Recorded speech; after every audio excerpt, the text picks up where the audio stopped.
புகார் நகருக்கு வந்த வசந்தமாலை மாதவி சொன்னதை எல்லாமே சித்ராபதி கிட்ட சொல்றா. சித்ராபதிக்கு சரியான கோபம் வந்துருது. மாதவியையும் அங்க போயிட்டு வந்த வசந்தமாலையையும் சரியான திட்டுறா. அவளுக்கு கோபம் அடங்கவே இல்ல. அதுக்கப்புறம் வசந்தமாலை அங்க இருந்து போயிடுறா.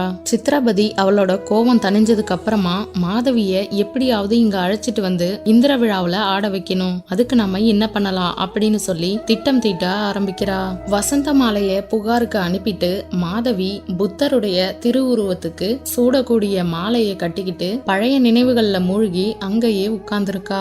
மாதவியோடவே உட்கார்ந்து மணிமேகலையும் மாலை கட்டிக்கிட்டு இருக்கா. மாதவியும் வசந்த மாலையும் பேசிக்கிட்டு இருந்த எல்லாத்தையும் கேட்டுட்டு வசந்த மாலை போனதுக்கு அப்புறமா மாதவி கிட்ட, அம்மா என்னோட தாய் வேற ஒருத்தவங்க அப்படின்னு சொன்னீங்க, அதுக்கு காரணம் என்ன அப்படின்னு கேக்குறா. அதுக்கு மாதவி அவளோட வாழ்க்கையில ஆரம்பிச்சு கோவலன் கொலை செய்யப்பட்ட வரைக்கும் எல்லாத்தையுமே சொல்றா. கோவலன் கொலை செய்யப்பட்ட நிகழ்ச்சியை கேட்டதுமே மணிமேகலைக்கு ரொம்ப கஷ்டமா போயிடுது. கோவலனுக்காக கண்ணீர் விட்டு அழுகவும் செய்யறா. அதுக்கப்புறம் கண்ணகிய தன்னோட இன்னொரு தாயா ஏத்துக்கிறா. ஆனா கோவலனை மட்டும் வெறுக்கிறா. தன்னோட மகள் அழுதுகிட்டு இருக்கிறத பொறுக்க முடியாம மாதவி எவ்வளவோ ஆறுதல் வார்த்தைகளையும் அரவணைப்பு வார்த்தைகளையும் சொல்லி பார்த்தா. ஆனா மணிமேகலை கொஞ்சம் கூட கேட்கவே இல்ல. இந்த வீடியோ உங்களுக்கு பிடிச்சிருந்ததுன்னா சேனலை சப்ஸ்கிரைப் பண்ணி லைக், ஷேர், கமெண்ட் பண்ணுங்க.